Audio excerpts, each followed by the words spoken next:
The classroom on the third level of the Galactic Naval Academy was designed for comfort. The chairs adapted to 40 different species. The lighting shifted to accommodate various visual spectrums.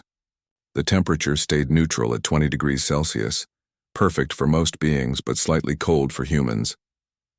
Hana Kim sat at her station near the back wall, reviewing tactical formations on her display. She was small compared to most cadets in the room. At 1.6 meters tall, she barely reached the chest plates of the average Throvaxi. Her dark hair was pulled back in a tight bun, regulation style. Her uniform fit perfectly, tailored for human proportions in a galaxy that didn't quite know what to do with humans yet. The Advanced Tactical Response class had been going well until Instructor Cavith stepped out. The tall Antarian had received an urgent message and excused himself, promising to return in 5 minutes. That was when everything changed. Hana noticed them approaching before they reached her station, 4 cadets who had made her life difficult for the past 3 months. Velrin led the group, his blue exoskeleton gleaming under the classroom lights. The Throvaxi stood nearly 3 meters tall. His kind evolved from a world of dense forests and climbing predators. Behind him came Kixel, a Malurian whose tentacles rippled with colors that Hana had learned meant amusement and contempt. Trevok followed, his reptilian face showing the cold expression his species was known for. Finally, Ilash drifted closer, the crystalline being's facets catching light as they moved. "Human," Velrin said, his voice carrying across the quiet classroom. Other cadets looked up, then quickly looked away. Nobody wanted to be involved. "Still pretending you belong here?" Hana kept her eyes on her display. "I'm studying, Velrin. Same as you. Studying." Kixel's translator made his voice sound wet and bubbling. "Deathworlders don't study. They fight and destroy." It's all your kind knows she had heard these comments before. Earth had joined the Galactic Coalition only 15 years ago, and the prejudice ran deep. Humans came from a Class 12 death world, the highest danger rating in known space. To most species, that made humans dangerous, unpredictable, and unwelcome in civilized society. "I'm not interested in fighting," Hana said, still not looking up. "Of course not," Trevok hissed. "Because you know you'd lose. Humans are weak, small, fragile." That wasn't true, but Hana had learned not to argue. Let them think what they wanted. In 10 weeks, she would finish this course, move on to her engineering specialization, and hopefully never deal with these 4 again. Velrin moved closer. His shadow fell over her station. "Look at me when I'm talking to you, Deathworlder." Hana finally looked up. She met his eyes, those strange compound eyes that saw in spectrums she couldn't imagine. "What do you want, Velrin?" "Respect," he said. "Your kind comes to our academy, to our coalition, and acts like you own it. You need to learn your place." Before she could respond, Velrin's claw shot out and grabbed her shoulder. He squeezed what his species probably thought was a firm grip. For Hana, it felt like her shoulder was being crushed in a vice. Pain shot down her arm. She could feel her collarbone creaking under the pressure. "Let go," she said quietly. "Make me human." Something inside Hana shifted. Her instructors on Earth had warned her about this. They called it the stress response, the amygdala hijack, the fight-or-flight reaction. Every human had it built into their genes by millions of years of evolution on a planet that tried to kill them every single day. Her heart rate spiked. Adrenaline flooded her system. Her vision sharpened. Time seemed to slow down. Velrin's grip was strong, but he made a mistake. He grabbed with his primary claw, which meant his weight was shifted forward. His exoskeleton had articulation points at every joint, necessary for movement but creating weak spots. His thorax joint, where the claw connected to his body, was exposed. Hana moved. She dropped her weight suddenly, breaking the angle of his grip. Her left hand came up and grabbed his claw at the joint point. Her right hand formed into a rigid palm strike, drove upward into his thorax articulation. With every bit of force her Earth gravity trained, muscles could produce. The crack echoed through the classroom.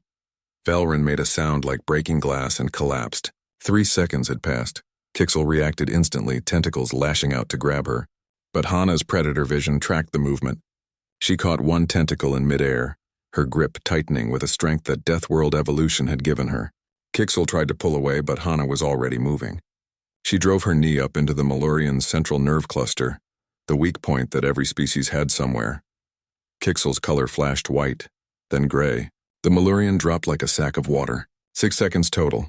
Trevok lunged, his claws extended. He was fast for a reptilian species, but Hana had been dodging attacks since she was 6 years old in combat training. On Earth, every child learned to fight because every child needed to survive. She sidestepped, her hands catching his extended arm. She used his own momentum against him, a basic hip throw that she had practiced 10,000 times. Trevok's substantial mass hit the desk with a heavy thud. His head snapped back against the metal surface. He stopped moving. 9 seconds. Ilash was backing away, their crystalline form pulsing with what Hana's training identified as panic. But Hana's body was still in threat mode. Her brain screamed that there were still attackers present.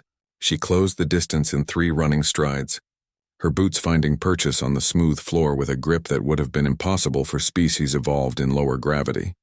She struck Ilash at a specific point, an angle that her xenobiology class had taught her would disrupt a Lithian's consciousness matrix without causing permanent damage. The crystalline being's light dimmed immediately and they fell with a sound like wind chimes. 12 seconds. 4 attackers down.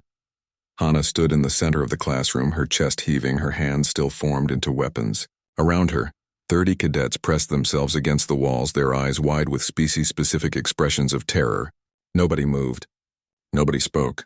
The only sound was her breathing, harsh and quick in the silent room. The door opened. Instructor Kavith entered, his datapad in hand, already speaking.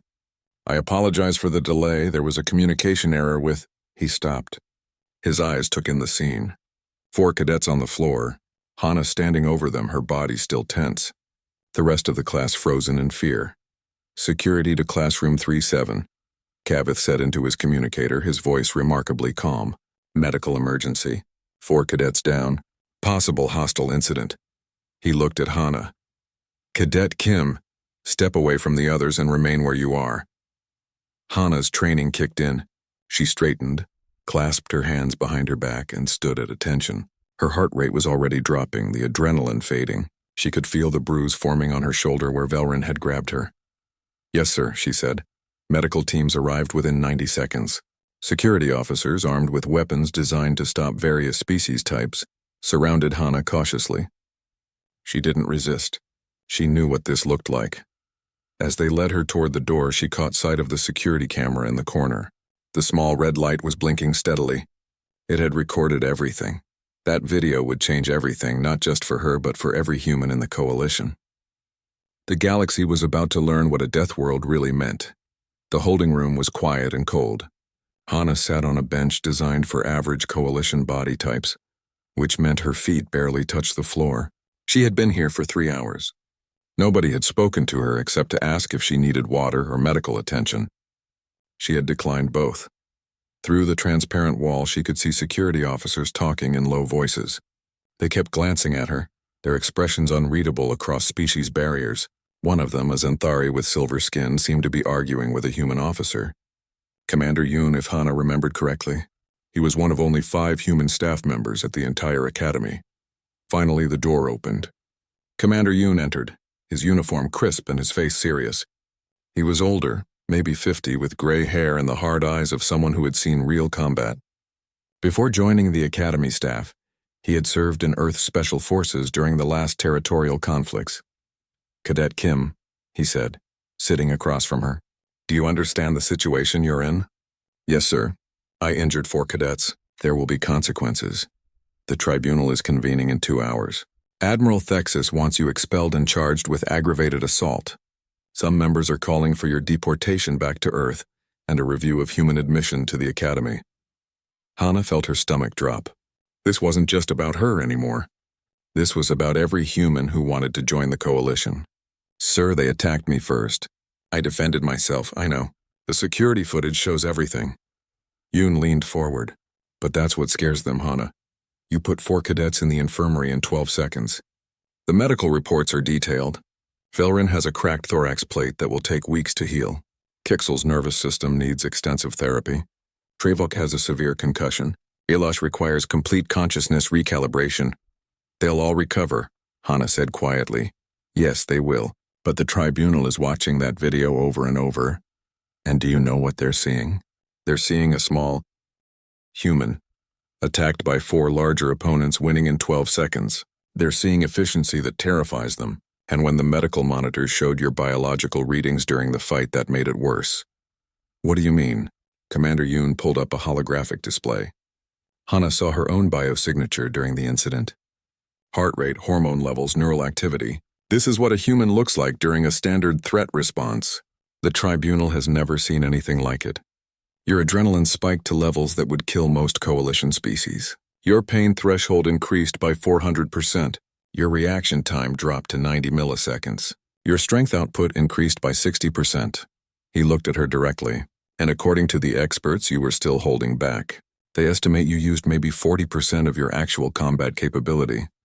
Hana didn't know what to say. On Earth, this was normal. Every human had this response built into their biology. It was how their species survived on a planet with predators, diseases, natural disasters, and a gravity well that would cripple most galactic species. The tribunal doesn't understand Deathworlders, Yoon continued. They approved human admission based on your technology and diplomatic value. But they never really studied what living on a Class 12 planet does to a species. They're learning now and they're scared. The door opened again. A Xanthari officer gestured. The tribunal is ready. The tribunal chamber was circular with seats arranged in tiers. 12 members sat in judgment, representing different coalition species and political blocs. Admiral Thexus, a Xanthari with deep blue skin, sat at the center position. His face showed no emotion as Hana was led to the defendant's platform. Cadet Hana Kim, Admiral Thexus began, his voice amplified through the chamber. You stand accused of excessive force against fellow cadets. The evidence has been reviewed. Before we deliberate, do you have anything to say in your defense? Hana stood straight. Admiral, I was attacked. 4 cadets surrounded me. Velrin grabbed my shoulder with enough force to crack bone. I defended myself using the minimum necessary force to stop the threat. Minimum force? One of the tribunal members, a Malurian named Kexil, gestured at the medical reports. 4 cadets hospitalized. You call this minimum? Yes, none of them are dead. None of them have permanent injuries. I could have done much worse. The chamber fell silent. That statement hung in the air like a threat. Another tribunal member spoke, a Lithian named Vraxis. Are you saying you intentionally held back? That you chose not to kill them? Every human chooses not to kill every day, Hana said. We're taught from childhood to control our responses. What you saw in that video was me defending myself and choosing to stop when the threat ended. I could have kept going. I didn't, Admiral Thexus studied her. Explain your biology, Cadet. Help us understand what we witnessed. Hana took a breath. Earth is a Class 12 death world. That means high gravity, dangerous wildlife, extreme weather, aggressive diseases, and an atmosphere that most species find toxic. Humans evolved in this environment. We're persistence hunters with pack instincts. Our bones are dense to handle the gravity. Our muscles have fast twitch fibers for explosive movement. Our stress response is aggressive because everything on our planet wanted to kill us. She continued. When Velrin grabbed me, my amygdala recognized a threat. My body flooded with adrenaline. My vision sharpened. My pain tolerance increased. My reaction speed accelerated. This is automatic. Every human has this response. We call it fight or flight, but for humans it usually means fight. This is barbaric, Senator Vrexel said. You're describing a species evolved for violence. Commander Yoon stood from the observer section. Permission to speak, Admiral? Thexus nodded. Honorable Tribunal, Yoon said. Humans evolved for survival, not violence. There's a difference. Every species in this chamber evolved through competition. Humans are simply more honest about it. We don't have natural armor like the Thravaxi. We don't have venom like the Skarn. We don't have size like the Krolvan. We have adaptability, endurance, and yes, the ability to fight when necessary. He pulled up more data. Let me provide context. On Earth, human children learn basic combat as part of standard education. Not because we're violent, but because our entire environment requires it. Humans practice restraint every single day. We live in cities with millions of people in close proximity. We manage conflicts through law, diplomacy, and social structures. Civilization is our achievement, not our default state. But the damage she caused, Kexil insisted, would have been lethal if she hadn't held back, Yoon said bluntly. The medical analysis confirms it. Cadet Kim pulled her strikes. She aimed for non-lethal targets. She stopped the moment the threats were neutralized. This is what human restraint looks like. The tribunal members talked among themselves in low voices. Finally, Admiral Thexus raised his hand for silence. The tribunal recognizes that Cadet Kim acted in self-defense. The security footage clearly shows the 4 cadets initiating physical contact. However, the response raises serious concerns about human integration into coalition society. He looked directly at Hana. You are cleared of criminal charges. However, you will be required to attend mandatory interaction training to help other species understand human capabilities. Additionally, you will work with the Academy administration to develop new protocols for physical contact involving human cadets. Thexus stood. Furthermore, the Academy will implement Deathworld protocols for all species classified as Class 8 or higher. This includes mandatory education on biological capabilities and restrictions on unsupervised physical contact until proper training is completed. It wasn't everything Hana hoped for, but it was better than expulsion. The tribunal dismissed and the chamber began to empty. Commander Yoon approached her. You did well, he said quietly, but understand your life here just got more complicated. The video went public an hour ago. Every species in the coalition has seen it. You're famous now and not in a good way. Hana nodded. She understood. She had become the face of human danger, the example that would define how billions of beings saw her species. As she left the chamber, she passed Instructor Kavith in the hallway. The Antarian stopped. Cadet Kim, he said. I should have been there. I should have prevented what happened. It's not your fault, sir. Perhaps. But I learned something today. I've been teaching tactical response for 30 years, and I never truly understood what tactics mean to a species that evolved fighting for survival every day. He paused. The other cadets are afraid of you now. I know, sir. Good. Fear can lead to respect if you handle it correctly. Don't waste this opportunity. He walked away, leaving Hana alone in the corridor. Through the windows, she could see the stars, billions of them, and worlds beyond counting. Somewhere out there, Earth continued spinning, a blue marble of beautiful danger. She was far from home, representing her entire species, and she had just shown the galaxy what humans were capable of. The responsibility felt crushing. But then again, Hana thought, humans were good at carrying heavy weights. Their gravity made sure of that. The cafeteria fell silent when Hana entered. 300 cadets from 40 different species stopped eating, stopped talking, stopped moving. They just stared. She felt every eye on her as she walked to the food dispensers, trying to act like nothing had changed. But everything had changed. Cadets moved aside as she passed. Not dramatically, not obviously, but the space around her grew. A Thruvaxi stepped back. A Malurian shifted tables. A group of Lithians suddenly found their meals very interesting. The message was clear. The human was dangerous. Keep your distance. Hana got her food, a protein pack designed for human metabolism, and looked for somewhere to sit. The usual table where she ate with other engineering students was empty. Not because nobody was eating, but because everyone had moved to different tables, away from where she might sit. Over here, a voice called. Hana turned. Mirai Choi sat at a corner table, waving her over. Mirai was another human cadet, taller than Hana, with short hair and an expression that always seemed amused by something. She was in the combat specialization track, one of the few humans who had chosen that path. Hana sat down gratefully. Thanks, no problem. Welcome to the Scary Human Club. Mirai grinned. I made it here by arm wrestling a Krolvan in the rec room. Won easily. Now everyone thinks I'm going to crush them if they look at me wrong. Does it get better? Depends on your definition of better. The fear fades eventually. Gets replaced by cautious respect usually. Some species never get over it though. Mirai took a bite of her food. The video's everywhere, by the way. I've seen it on 17 different coalition news feeds. They're calling you the Deathworlder Cadet. Some networks are running analysis of your fighting style. It's quite the spectacle. Hana pushed her food around. I didn't want this. I just wanted to study engineering. Too late for that. You're a symbol now. Every human in the coalition is going to be judged based on what you did. Mirai's voice softened. But between you and me, you did good. Those 4 needed to learn that lesson. Better they learned it from you in a controlled situation than from a human who couldn't hold back. The cafeteria slowly returned to normal volume. Conversations resumed, though Hana noticed several cadets still watching her. Not all the looks were fearful, though. Some seemed curious. A few appeared calculating. Over the next week, Hana's life became a strange balance of isolation and attention. In classes, cadets sat far from her. In the halls, they moved aside. But she also started receiving messages. Some were hateful, calling her a savage and a monster. Others were supportive, mostly from humans and a few species who appreciated what she represented. Then there were the curious ones. A small group led by an Antarian named Davin approached her in the library one evening. Davin was thin for his species, his face marked with the thinking lines that Antarians developed from a lifetime of study. "Cadet Kim," he said politely, "may we speak with you?" Hana looked up from her engineering texts. "About what?" "About Earth, about humans.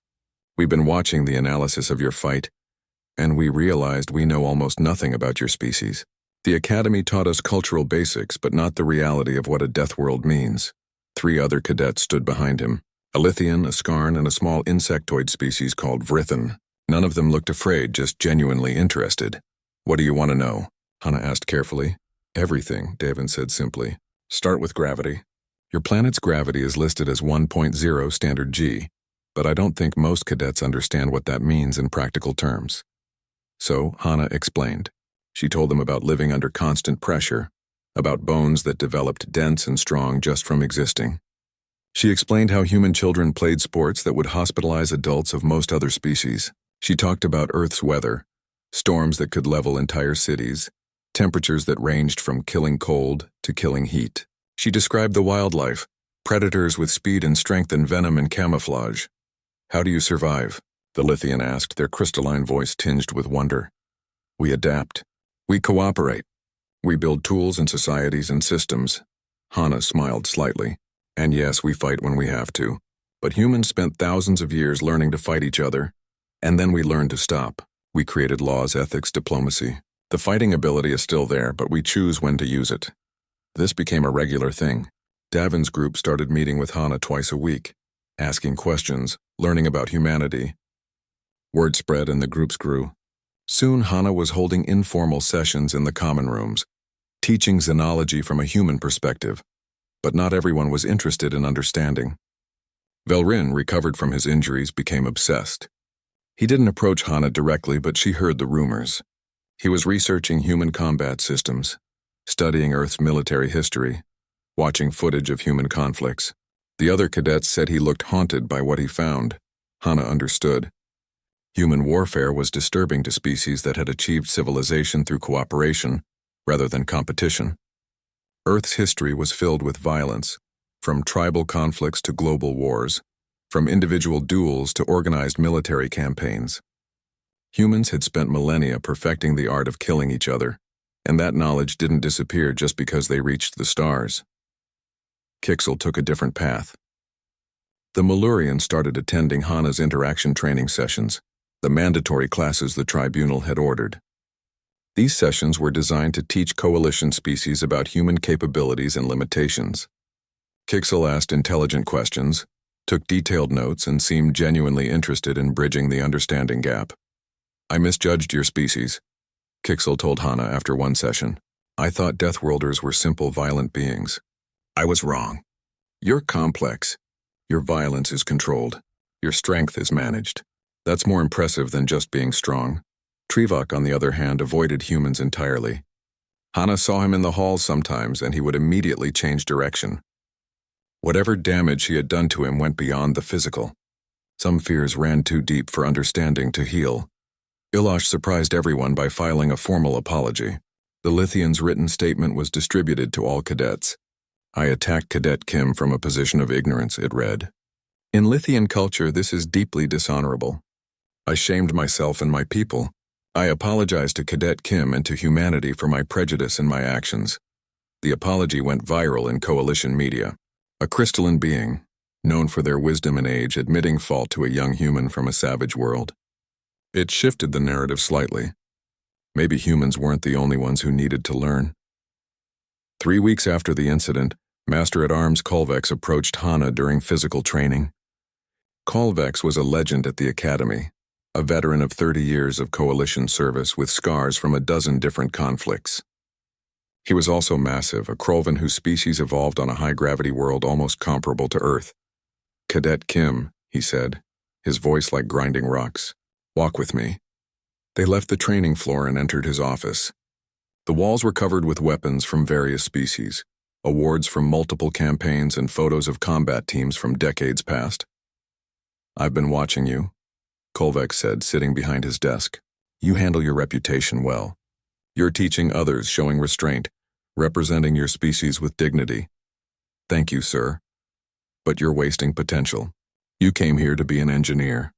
That's fine, the Coalition needs engineers, but we also need warriors who understand what restraint means. We need fighters who choose not to fight until fighting is necessary." He pulled up a holographic display showing the Academy's combat demonstration teams. "I want you to join the elite demonstration team. We perform for the Diplomatic Corps, for visiting dignitaries for the annual Academy exhibition. You would represent humanity, show the galaxy what a Deathworlder looks like when they're not fighting for survival." Hana hesitated. "Sir, I'm not a warrior. I'm a student who defended herself." "You're both. Every human is both. That's what makes your species valuable." Kolvex leaned forward. "In 2 months we have the quarterly exhibition. The entire Coalition Diplomatic Corps attends.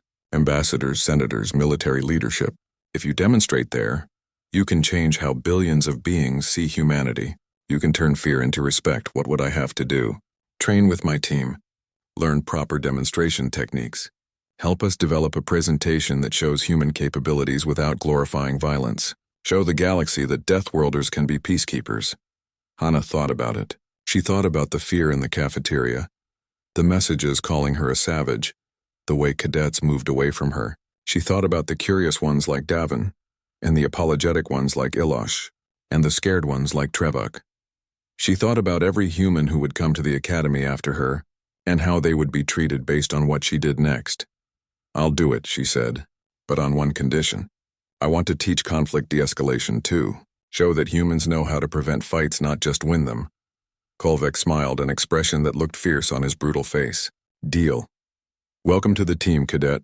Let's show the galaxy what a real Deathworlder looks like." The training room smelled like sweat and determination. Hana stood in the center with 3 other human cadets, all breathing hard from the last drill. Master-at-Arms Kolvex watched from the observation deck, his eyes missing nothing. "Again," he called down. "And Mirai, keep your stance wider. You're not fighting, you're demonstrating." Mirai Choi adjusted her position and nodded. Beside her stood Jiho Park, a quiet medical student who moved with surprising grace, and Sujin Lee, a tactical genius who had graduated top of his class on Earth before coming to the Academy. Together they formed the human demonstration team. For 6 weeks they had trained every evening after regular classes. The quarterly exhibition was in 3 days, and they still weren't sure they were ready. The pressure was immense. Every diplomat in the Coalition would attend. Billions would watch the broadcast. This was humanity's chance to control the narrative about Deathworlders. "Let's review the presentation structure," Kolvek said, descending to the training floor. "Sujin, you'll handle the academic introduction. Explain Earth's environment in terms the Coalition understands. Make them see why humans evolved the way they did." Sujin pulled up holographic displays. "I've prepared a comparison analysis. Earth versus average Coalition homeworlds across 12 different categories: gravity, atmosphere composition, weather volatility, predator density, disease vectors, tectonic activity. The data is shocking when you see it all together." "Good. Make it visual. Make them feel it." Kolvex turned to Jiho. "You'll explain human physiology. Keep it clinical, but don't hide what we're capable of." Jiho nodded. "I've worked with the medical department. We have real-time biomonitors that will show what happens inside a human body during physical stress: heart rate, hormone levels, muscle activation, neurological response. It's educational, but it'll be intense for species that don't experience anything similar." "Perfect. And Hana Mire, you're the practical demonstration. Show them what human bodies can do, but always with the emphasis on control and restraint. Every movement needs to be deliberate. Every technique needs explanation. The violence has to be obviously managed." Hana understood. They weren't trying to scare anyone. They were trying to show that scary could be safe when it was properly understood and controlled. The day of the exhibition arrived cold and bright. The Academy's grand arena had been transformed. Seats rose in tiers, accommodating thousands of beings from dozens of species. Diplomatic boxes lined the upper levels where ambassadors and senators would watch. Camera drones hovered everywhere, ready to broadcast across the coalition. Backstage, Hana adjusted her uniform and tried to calm her breathing. Through the curtains, she could hear the crowd settling in, thousands of voices in hundreds of languages, all waiting to see the dangerous humans perform. Nervous? Mirai asked, appearing beside her. Terrified. Good, means you care. Mirai smiled. Just remember, we're not here to impress them with how tough we are. We're here to show them that tough doesn't mean hostile. Sujin joined them, carrying his datapad. The diplomatic section is full. Earth's ambassador is here. So is the Throvaxi delegation leader, the Malurian council representative, and about 40 others. High stakes. Master-at-Arms Kulvex appeared, his massive form somehow moving quietly. It's time. Remember your training. Remember why you're doing this. Show them what humanity really is. The lights dimmed. The crowd quieted. Sujin walked onto the arena floor and spotlights followed him. His image appeared on massive holographic displays around the arena. Honored guests, Sujin began, his voice calm and academic. Today we present an educational demonstration about humanity's homeworld and the biological adaptations that result from extreme environmental pressure. This is not a display of aggression. This is a lesson in survival. The holographics came alive with images of Earth, beautiful oceans and continents, green forests and white mountains. It looked peaceful from space. Then the view zoomed in. Sujin showed them hurricanes that could flatten cities, tornadoes with wind speeds that exceeded most species' comprehension, earthquakes that reshaped entire regions, volcanoes that blocked out the sun for years, tsunamis that swallowed coastlines. This is normal weather on Earth, Sujin explained. Humans build their homes knowing that nature might destroy them. They prepare for disaster because disaster is inevitable. Then came the wildlife, predators with massive jaws, venomous creatures of every size, pack hunters with sophisticated strategies, ambush predators with perfect camouflage, parasites that controlled their hosts' minds. Humans evolved alongside all of this, Sujin continued. They had no natural armor, no venom, no claws or fangs. What they had was adaptability, intelligence, and the physiological tools to survive when every day could be their last. The gravity comparison shocked the audience. Visual representations showed a Throvaxi trying to stand in Earth's gravity, their exoskeleton cracking under the pressure, a Malurian whose body structure would collapse, a Lithian whose crystalline form would shatter. Earth's gravity is 3 to 4 times higher than most coalition worlds, Sujin said. Humans live under this pressure constantly. Their bones, muscles, cardiovascular systems all adapted to function under this crushing weight. When they come to normal coalition environments, they're essentially wearing strength enhancements built into their biology. He paused, letting that sink in. Now, let me introduce my colleagues who will demonstrate these adaptations in practice. Jiho walked out next, medical equipment floating beside him on anti-gravity platforms. I will explain human physiology during physical stress. Please watch the biomonitors as my teammates perform standard human exercises. Hana and Mirai entered the arena. The crowd's attention focused entirely on them. Hana could feel the weight of thousands of stares. She centered herself, remembering her training, and began. They started with a simple run. To them, it was an easy jog.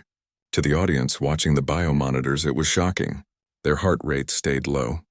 Their breathing remained controlled. They continued for 30 minutes without stopping. Most coalition species are sprinters, Jiho explained. Short bursts of speed, then exhaustion. Humans are endurance hunters. They can maintain this pace for hours. In Earth's history, humans hunted prey by following it until the animal collapsed from exhaustion. This is called persistence hunting. Next came the gravity demonstration. Hana and Mirai wore standard academy equipment, the kind issued to all cadets. It was designed for average coalition gravity of 0.3 g. In that environment, the equipment felt weightless. The humans performed complex acrobatic movements, flips and rolls, and coordinated routines. Then Jiho activated gravity multipliers on their equipment. The weight increased to Earth standard 1.0 g. The equipment that had felt weightless now weighed 3 times as much. Hana and Mirai continued performing. The movements were slightly slower, took more effort, but they could still do everything they had done before. The crowd murmured in shock. This is the environment humans train in naturally, Jiho said.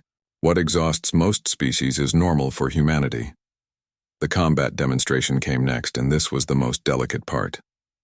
Hana and Mirai used training weapons, non-lethal but realistic. They moved through various techniques explaining each one.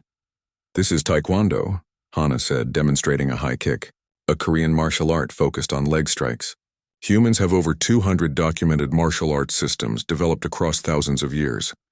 This is Judo, Mirai said, performing a throw using a practice dummy, a Japanese system that uses an opponent's momentum against them. Notice the controlled landing. We could have driven the dummy into the ground with lethal force. We chose not to. They demonstrated strikes, blocks, locks, and holds. Every technique came with explanation. Every movement showed both capability and restraint. The message was clear. Humans could be dangerous, but danger under control was just another tool. Then Jiho showed the biomonitors during a simulated threat response. Hana agreed to trigger her stress reaction using visualization techniques. The monitors showed her heart rate spiking, adrenaline flooding her system, neural pathways lighting up like fireworks. This is what you saw in the classroom incident video, Jiho explained, a standard human threat response. Cadet Hana's body is preparing for combat. Pain tolerance increases 400%. Reaction time drops to 90 milliseconds. Strength output increases 60%. This is automatic. Every human has this response. It kept humanity alive on Earth. The arena was completely silent. Every being watching understood now. The classroom incident wasn't exceptional human aggression. It was normal human biology responding to perceived threat. Then something unexpected happened. From the audience seating, Velrin stood up. His blue exoskeleton caught the lights as he made his way toward the arena floor. Security moved to intercept, but Master-at-Arms Kolvex waved them back. Velrin approached the demonstration area. The crowd tensed. Hana felt her body starting to shift into threat readiness, but she forced herself to stay calm. This was being broadcast across the entire coalition. Whatever happened next would define everything. I challenge the assessment, Velrin said, his voice amplified through the arena.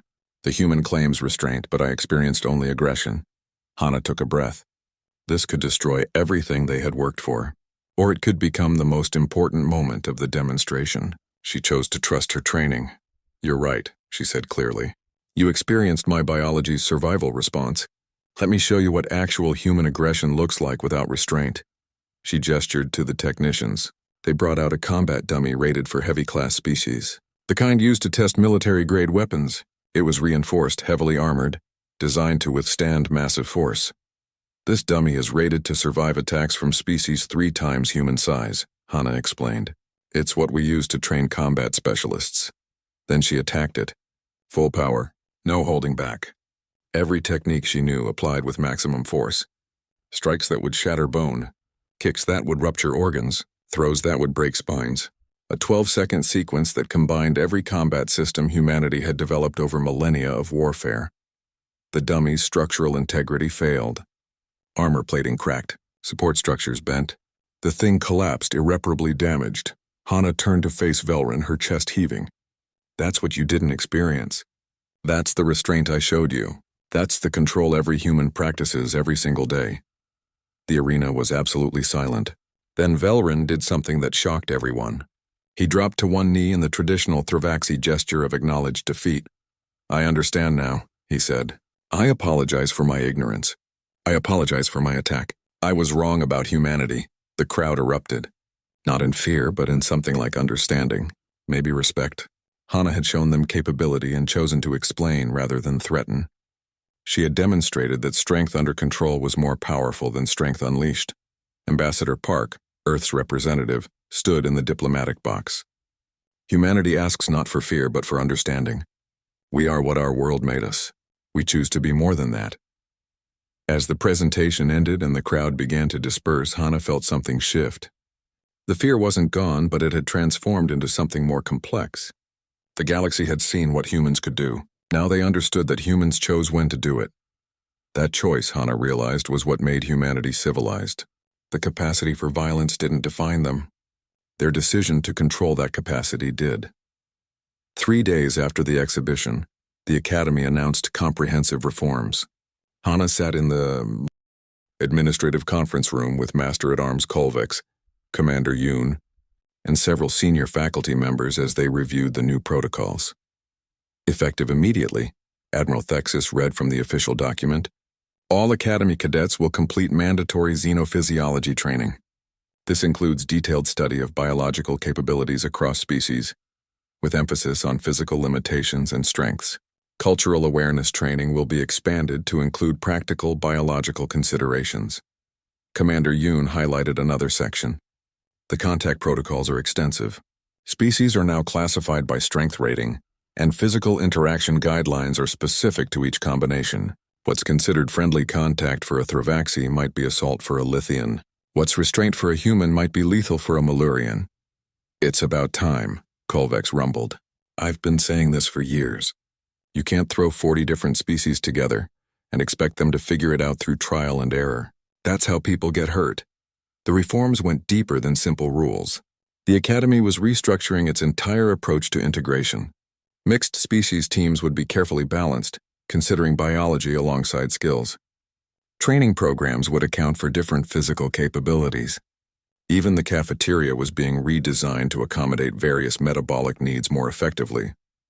Hana found herself at the center of much of this change.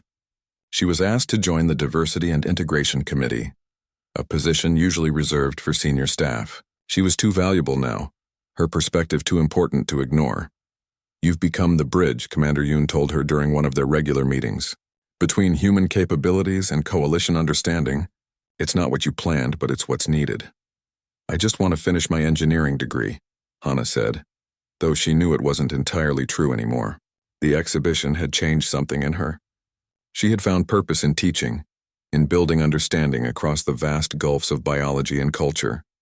The changes rippled outward. In her classes, cadets no longer avoided her. Some actively sought her out, asking questions about human biology, Earth's environment, and the techniques she had demonstrated. The fear hadn't completely disappeared, but it had evolved into something more productive. Mirai noticed the shift too. People are actually talking to me now, she said during lunch one day. Not just about combat stuff. They want to know about Earth, what it's like to grow up there, how we handle the constant danger, Jiho added. I've had 6 cadets sign up for human-alien interaction workshops. They want to learn proper contact protocols. One of them was terrified of humans before the exhibition, and now they're genuinely curious. But the most interesting changes involved the 4 cadets who had attacked Hana that day in the classroom. Each had taken a different path in the month since. Velrin had undergone a complete transformation. His initial obsession with defeating humanity had evolved into genuine respect and fascination. He started attending every human-led workshop, asking detailed questions and taking extensive notes. He wrote an essay titled What I Learned from Losing in 12 Seconds that went viral across coalition networks. In the essay he wrote, I attacked Cadet Kim believing humans were weak and primitive. I was wrong on both counts. Humans are products of the most hostile environment in known space, and their civilization is proof that intelligence can triumph over instinct. I learned humility and I learned respect. I am grateful she showed restraint, and I am working to deserve her forgiveness. The essay changed conversations across the coalition. Suddenly, it wasn't just about dangerous humans. It was about learning, growth, and the importance of challenging prejudice. Velrin approached Hana one day in the training center. I have a request, he said, his translator making his voice sound formal. Would you consider training with me? I want to understand human combat techniques. Not to defeat them, but to appreciate them, and perhaps to learn what discipline means to a species that must constantly control such power. Hana was surprised, but she agreed. They started meeting twice a week, working through modified techniques that Velrin's biology could handle. It was awkward at first, both of them conscious of their history, but gradually something like friendship developed. A mutual respect built on honestly acknowledged differences. Kixel took an academic approach. The Malurian enrolled in every xenobiology course available, specializing in Deathworld adaptations. Their research became well respected, particularly their dissertation comparing survival strategies across high classification worlds. Humans aren't unique in being dangerous, Kixel explained during a guest lecture, but they are unique in how they manage that danger. Most Deathworld species develop isolation strategies, avoiding contact with others. Humans developed cooperation strategies. They learned to work together despite their individual capacity for violence. That's remarkable. Kixel and Hana collaborated on several research papers, combining human first-hand experience with Malurian analytical thinking. Their work helped establish new guidelines for Deathworld species integration across the coalition. Trevik never recovered from his fear. He requested a transfer to a different academy campus, one with fewer human cadets. His transfer was approved. Some wounds, whether physical or psychological, took longer to heal than others. Hana didn't hold it against him. Terror was a reasonable response to a predator species, and humans were predators, whether they liked admitting it or not. Ilash's formal apology had opened doors for the crystalline being. They became a liaison specializing in communication between drastically different biology types. Their unique perspective, having experienced human combat firsthand and survived, made them valuable in diplomatic situations involving humans. "I understand both fear and respect now," Ilash told Hana during one of their regular conversations. "I can explain to species why they should respect humans without fearing them. It's a valuable skill in coalition politics." The broader coalition response evolved as well. The initial fear after the classroom incident had transformed. Humanity's position actually strengthened. The coalition military began recruiting human specialists for frontier operations and crisis response. When a mining colony on a high-gravity world faced environmental disasters, a human-led rescue team resolved the situation efficiently. When pirates attacked a transport convoy, human security forces ended the threat within minutes. The pirates, experienced in exploiting coalition species' physical limitations, had no strategy for dealing with Deathworlders. Human martial arts schools opened across coalition space, with careful modifications for different species biology. The emphasis wasn't on combat, but on discipline, self-control, and physical awareness. Species that had never considered formal fighting training started studying under human instructors, drawn by the philosophy of controlled power. 6 months after the incident, Hana sat in the Academy's observation dome watching ships arrive and depart. She had successfully completed her engineering courses and was preparing for graduation. Her design for a multi-species habitat module had won the Academy's Innovation Award, but she was also finishing her certification as an integration specialist. Mirai found her there, as she often did when Hana needed to think. "Big day tomorrow, graduation, ready to leave the Academy?" "I don't know if I'm leaving," Hana admitted. "I've been offered a position on the faculty, teaching xenophysical integration. Are you going to take it?" "Maybe. Or maybe I'll take the position on the CSV Unity. They're putting together the most diverse crew ever assembled, and they want human engineers who understand integration challenges." "The Unity, huh? That's the ship they're using for the Deep Frontier Mapping project. Dangerous work. Perfect for Deathworlders." Hana smiled. They sat in comfortable silence watching the stars. Finally Mirai spoke. "You changed things here, you know. Not just the protocols and the training. You changed how people think about humans, about Deathworlders in general. That matters." "We changed things," Hana corrected. "All of us. The team, the cadets who were willing to learn, even Velrin and the others.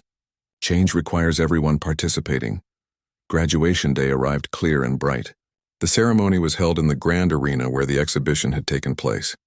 Hundreds of cadets from dozens of species prepared to receive their commissions and assignments.